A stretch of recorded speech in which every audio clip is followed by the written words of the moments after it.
Quando a FIFA anunciou que a Copa do Mundo passaria a contar com 48 seleções, a reação foi praticamente unânime. Ninguém acreditou que aquilo pudesse dar certo. Torcedores, ex-jogadores, treinadores, dirigentes, quase todo mundo fazia a mesma previsão. A qualidade da Copa cairia e os confrontos entre as grandes potências e as seleções menos tradicionais se transformariam em verdadeiros massacres. O técnico de Gana, Carlos Queiroz, chegou a assumir esse sentimento em uma frase bastante marcante. O valor das coisas existe justamente porque elas são escassas. Quanto mais equipes se classificam para uma competição, maior o risco de ela se tornar algo comum, perdendo parte do seu prestígio. Só que o futebol, mais uma vez, resolveu contrariar todas as previsões. A Copa entregou exatamente o oposto daquilo que tanta gente imaginava. O Paraguai eliminando a Alemanha, Cabo Verde fazendo Espanha, Uruguai e Argentina sofrendo em até o último minuto. Casos como esses deixaram claro que o aumento no número de participantes não reduziu a competitividade. Pelo contrário, a Copa mostrou que hoje existe um equilíbrio muito maior entre as seleções do que muitos estavam dispostos a admitir. E quando deixamos a opinião de lado e olhamos para os números, essa percepção fica ainda mais evidente. E se você aprecia conteúdos que vão além do óbvio e mostram o futebol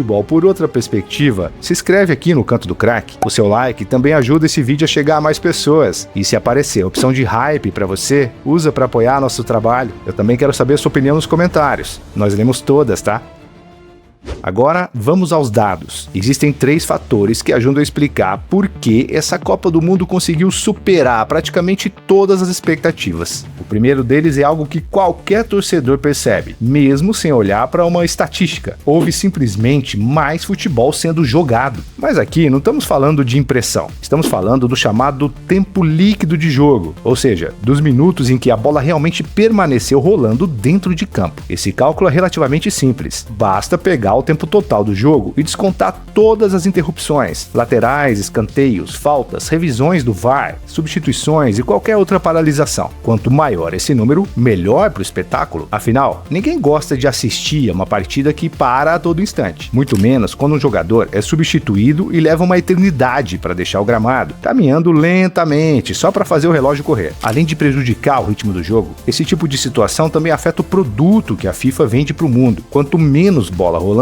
menor tende a ser o valor do espetáculo e, consequentemente, seu valor comercial. Foi justamente pensando nisso que a International Football Association Board, a IFAB, órgão responsável pelas regras do futebol, promoveu uma série de mudanças com um objetivo muito claro: reduzir as interrupções e acelerar o reinício dos jogos. Provavelmente vocês já conhecem essas regras, mas vale a pena relembrar as principais. A primeira delas estabeleceu um limite para substituições. Agora, depois que o árbitro autoriza a troca, o jogador que está deixando o campo tem apenas 10 segundos para sair. Se ultrapassar esse tempo, o atleta que vai entrar precisa aguardar pelo menos 1 minuto antes de poder entrar em campo. Nesse intervalo, seu time permanece com apenas 10 jogadores. Ou seja, quem tenta ganhar tempo acaba prejudicando o próprio time. E o mais curioso é que a regra praticamente não precisou ser aplicada. Segundo o relatório divulgado por Pierluigi Collina, chefe do departamento de arbitragem da FIFA, durante os 72 jogos da fase de grupos, apenas um jogador desrespeitou esse limite. Foi o meio-campista iraniano Sayed Ezatolahi, na partida contra a Bélgica. Ele demorou 16 segundos para deixar o gramado depois de ser substituído. Como consequência, o Irã precisou jogar com um atleta a menos até que a partida fosse interrompida de novo, cerca de 2 minutos depois. E esse único episódio já foi suficiente para passar o recado ao resto das seleções. A partir dali, praticamente ninguém mais arriscou desafiar a nova regra. Mas tem um detalhe importante: o objetivo dessa regra nunca foi fazer com que as equipes atuassem com um jogador a menos. A intenção sempre foi outra: acabar com a famosa cera. E pelo que os números mostram, a estratégia deu muito certo. Bastou um único caso de punição para que praticamente todos os jogadores passassem a respeitar o limite estabelecido. Aliás, talvez vocês mesmos já tenham percebido isso. Hoje, basta o número aparecer no painel eletrônico para o jogador sair praticamente correndo em direção à linha lateral. Curiosamente, aquele atleta que, segundos antes, parecia completamente esgotado, de repente encontra energia energia para deixar o campo rapidinho. Vai entender. Talvez seja o efeito milagroso da pausa para hidratação, só que as mudanças não pararam por aí. A segunda medida adotada pela FIFA teve como alvo outro velho problema do futebol: a simulação de lesões. Com poucas exceções, qualquer jogador que precisasse receber atendimento médico ou provocasse a interrupção do jogo por causa de uma lesão, era obrigado a deixar o gramado e permanecer fora durante 1 minuto depois do reinício do jogo. Mais uma vez, o objetivo era simples: eliminar qualquer vantagem e infligir uma contusão apenas para fazer o relógio andar. Embora a FIFA não tenha divulgado o número exato de atendimentos médicos registrados por partida, a mudança de comportamento ficou evidente dentro de campo. Hoje, quando o jogador cai no gramado, muitas vezes são os próprios companheiros que pedem para ele se levantar rapidamente, porque todo mundo sabe que permanecer no chão já não compensa como antes. Depois disso, Pierluigi Collina chamou atenção para outro ponto que, historicamente, sempre gerou reclamações: a demora dos goleiros para recolocar a bola em jogo. A partir da Copa de 2026, se o goleiro demorava demais para cobrar um tiro de meta, o árbitro inicia uma contagem regressiva de 5 segundos. Se o tempo se esgota e a bola continua parada, a punição é imediata: escanteio para o adversário. Pode parecer uma regra dura, mas durante toda a fase de grupos ela precisou ser aplicada apenas 4 vezes. E isso não significa que os árbitros fecharam os olhos para a nova norma. Muito pelo contrário. O número foi tão baixo justamente porque os goleiros passaram a respeitá-la. A quarta e última mudança segue exatamente a mesma lógica, mas aplicada aos arremessos laterais. Quando o árbitro entende que um jogador está demorando demais para cobrar o lateral, ele também inicia uma contagem regressiva de 5 segundos. Se o cronômetro chegar ao fim e a bola ainda não voltou a rolar, a posse simplesmente muda de lado. É claro que os jogadores encontraram uma pequena brecha. Muitos passaram a demorar um pouco mais para pegar a bola, já que a contagem só começa depois que ela está em suas mãos. Mesmo assim, a estratégia não foi suficiente para anular os efeitos da regra. Na Copa do Catar, em 2022, uma cobrança de lateral consumia, em média, 15,7 segundos. Nessa edição, esse tempo caiu para 13 segundos. À primeira vista, parece uma diferença pequena, mas quando você multiplica isso por dezenas de laterais ao longo de um jogo, o ganho de tempo se torna bastante significativo. E o resultado de todas essas mudanças aparece de forma muito clara nos números. Nas 72 partidas da fase de grupos, o tempo médio de bola rolando chegou a impressionantes 58 minutos e 8 segundos. Nenhuma outra competição do futebol mundial alcança esse nível. Para efeito de comparação, a Liga dos Campeões da UEFA, que aparece na segunda posição desse ranking, registra uma média de 56 minutos e 43 segundos de bola em jogo. Logo atrás vem as 5 principais ligas da Europa, com médias que variam entre 56 minutos na Bundesliga e aproximadamente 54 minutos na Série A italiana. Em outras palavras, nunca se jogou tanto futebol dentro de uma Copa do Mundo quanto nessa edição. Mas aumentar o tempo de bola rolando por si só não basta, porque se a partida tem mais minutos de jogo, mas quase nenhuma emoção,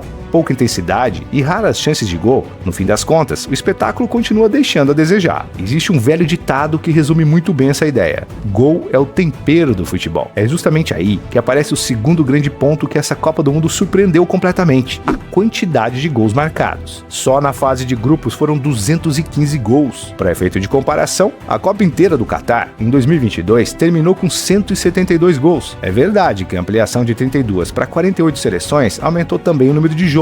Enquanto o Mundial de 2022 teve 64 jogos em toda a competição, a edição de 2026 disputou 72 partidas só na fase de grupos. Mesmo assim, os números continuam impressionando. Quando analisamos a média de gols por jogo, o cenário fica ainda mais claro. A Copa de 2026 alcançou 2,98 gols por partida. No Catar, a média da fase de grupos foi de 2,5. Na Rússia, em 2018, 2,54. No Brasil, em 2014, 2,83. Na África do Sul, em 2010, apenas 2,10. Na Alemanha, em 2006, 2,44. E na Coreia do Sul e Japão, em 2022, 2,71 gols por jogo. Ou seja, pelo menos nesse século, nunca uma fase de grupos de Copa do Mundo teve uma média de gols tão alta quanto a de 2026. Mas é importante fazer uma ressalva: esse número não foi inflado por meia dúzia de goleadas históricas, enquanto o resto das partidas terminou sem emoção. Muito pelo contrário. Se consultarmos a lista de maiores goleadores da história das Copas do Mundo, nenhuma partida dessa edição aparece sequer entre as 10 primeiras colocadas. O recorde continua pertencendo ao histórico 10-1 da Hungria sobre El Salvador na Copa de 1982. Aliás, a seleção húngara sempre teve uma relação curiosa com os grandes placares em Copas do Mundo. Em 1954, por exemplo, também goleou a Coreia do Sul por 9 gols de diferença. Não por acaso, aquela Copa segue sendo, até hoje, a edição com a maior média de gols da história: 5,38 por jogo, um número praticamente impossível de imaginar nos dias atuais. goleadas. Voltando para 2026, os placares mais elásticos foram o 7-1 da Alemanha sobre Curaçao e o 6-0 do Canadá diante do Catar. Ou seja, as goleadas existiram, mas passaram longe de explicar sozinhas essa média tão elevada. O verdadeiro segredo foi outro. Foram pouquíssimos os jogos com baixa produção ofensiva. Durante toda a fase de grupos, só 7 jogos terminaram empatados em 0-0, representando menos de 10% dos confrontos disputados. Isso mostra que praticamente todos os jogos tiveram pelo menos algum momento de emoção. E, naturalmente, muitos gols só acontecem quando muitas chances são criadas. É exatamente nesse ponto que entra uma das estatísticas mais importantes do futebol moderno, o XG, Expected Goals, ou gols esperados. Essa métrica calcula a probabilidade de uma finalização terminar em gol com base em milhares de lances semelhantes registrados ao longo dos anos. Funciona mais ou menos assim: se um chute recebe 0,6 de XG, ou seja, Expected Goals, gols esperados, isso significa que, historicamente, 6 em cada 10 finalizações com aquelas mesmas características terminaram em gol. No final do jogo, basta somar o valor de todas as finalizações para descobrir quantos gols aquela equipe estatisticamente tinha condições de marcar. Claro que isso não significa que ela realmente fará essa quantidade de gols. Uma equipe pode criar chances suficientes para marcar 3 vezes e balançar as redes só uma, ou pode desperdiçar todas elas. O Expected Goals não prevê o resultado, ele mede apenas a qualidade das oportunidades criadas ao longo dos 90 minutos. E é justamente por isso que o XG precisa ser interpretado com cuidado. Uma equipe pode terminar uma partida com 3,0 de gols esperados e ainda assim marcar apenas um gol, ou até passar em branco. Isso acontece porque essa estatística não mede eficiência, ela mede a qualidade das oportunidades criadas.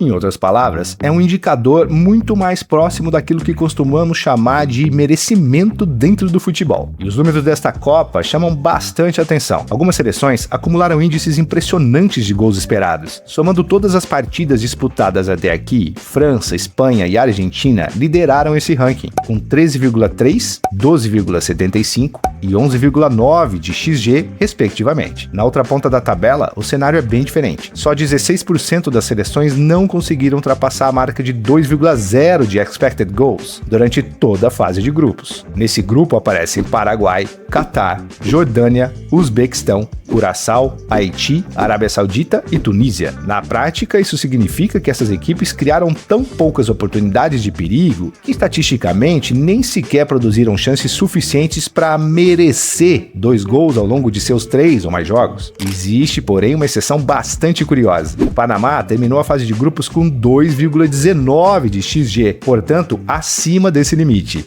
Mesmo assim, foi a única seleção eliminada sem marcar um único gol sequer. Ou seja, criou oportunidades, só não conseguiu aproveitá-las. No fim das contas, quando reunimos todos esses números, o panorama fica bastante claro. Uma fase de grupos com média de 58 minutos de bola rolando e 215 gols marcados em 72 jogos mostra que intensidade, volume ofensivo e chances de perigo definitivamente não faltaram nessa Copa do Mundo. Mas existe um terceiro fator que talvez seja ainda mais importante, porque jogar mais e marcar mais gols não significa necessariamente que a Copa tenha sido mais competitiva. E essa era justamente a principal crítica quando a expansão para 48 seleções foi anunciada. Muita gente acreditava que várias equipes chegariam à Copa só para cumprir tabela, estariam felizes simplesmente por participar da competição e que aceitariam derrotas por goleada como algo absolutamente natural. Só que aconteceu exatamente o contrário. E talvez esse seja o maior mérito dessa Copa do Mundo de 2026. O equilíbrio entre as seleções nunca foi tão grande. Mas como isso aconteceu? A resposta passa principalmente pela forma como o futebol evoluiu nos últimos anos. Hoje, praticamente todas as seleções chegam à Copa do Mundo muito mais preparadas do que no passado. Quem resumiu isso de maneira bastante direta foi ele, Carlo Ancelotti, técnico da seleção brasileira, logo depois do encerramento da fase de grupos. O futebol mudou muito.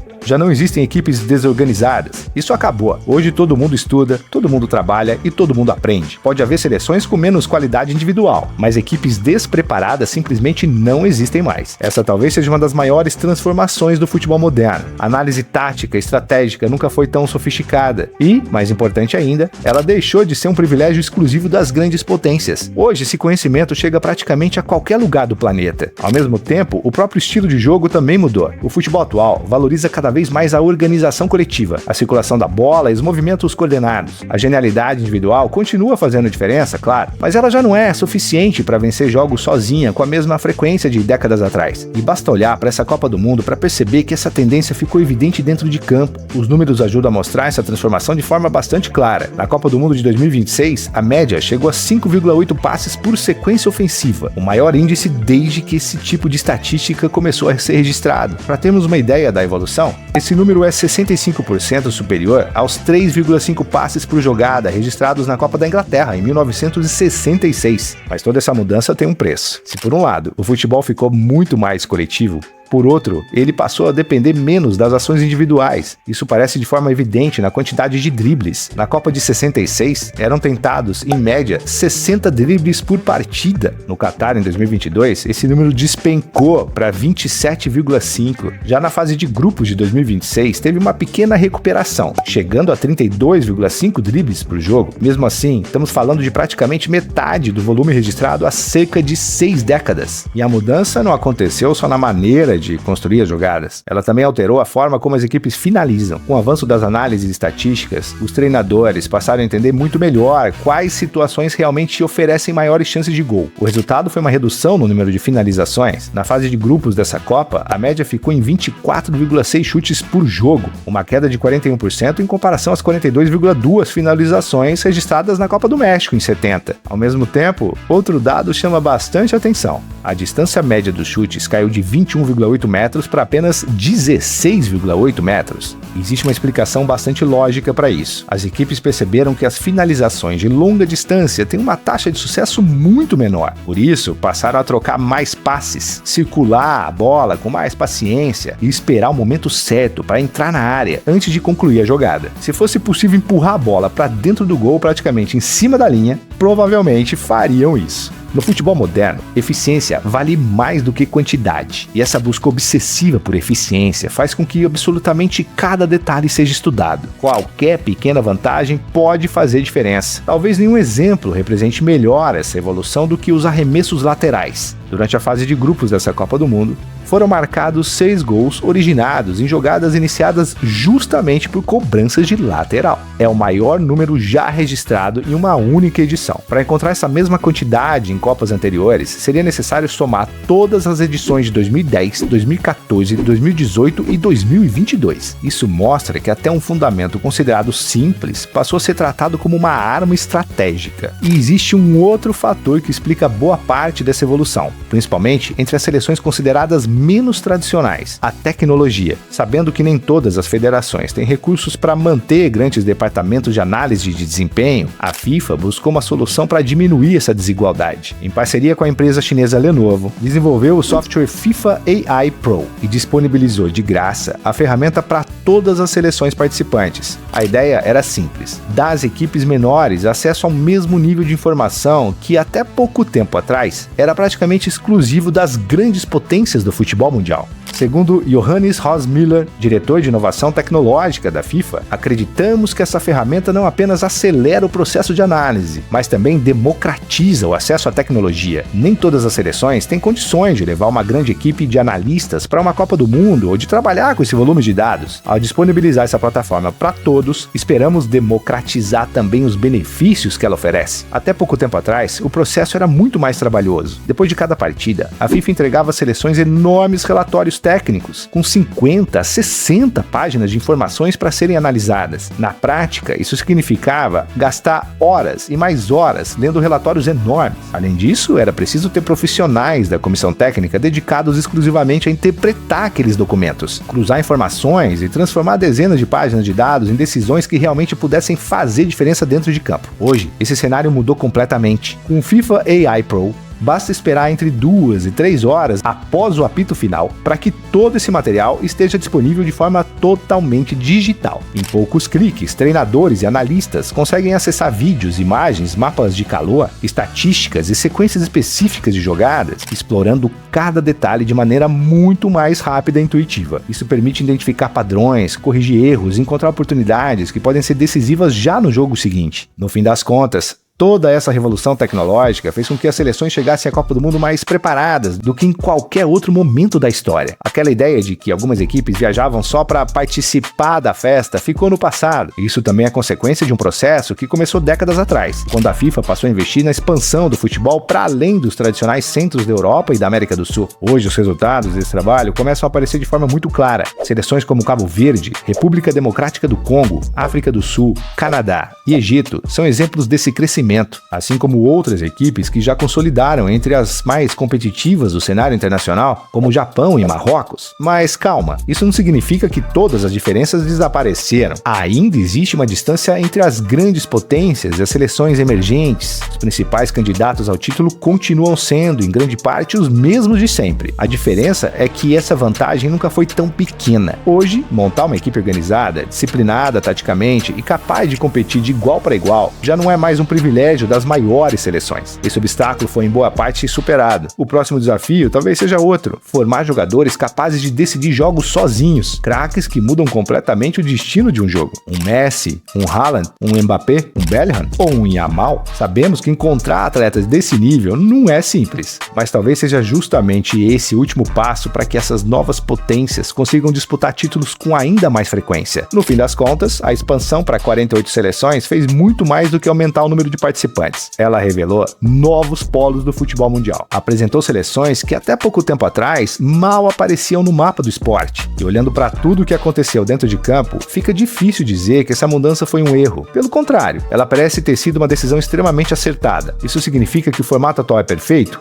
Ainda não. Existe um ponto que talvez mereça uma reflexão por parte da FIFA. Muitos defendem, com bons argumentos, que eliminar só 16 seleções na fase de grupos reduz parte da tensão da competição. Afinal, quando a maioria das equipes continua viva no torneio, cada jogo acaba perdendo um pouco daquele senso de urgência que sempre caracterizou as Copas do Mundo. E se esse sentimento diminuir nas próximas edições, o interesse do público também pode acabar sendo afetado. Mas, independentemente desse debate, uma conclusão parece inevitável: a competitividade aumentou. O equilíbrio entre as seleções nunca foi tão grande, e tudo indica que nos próximos anos veremos cada vez mais países sonhando e acreditando que também podem brigar pelos maiores títulos do futebol mundial.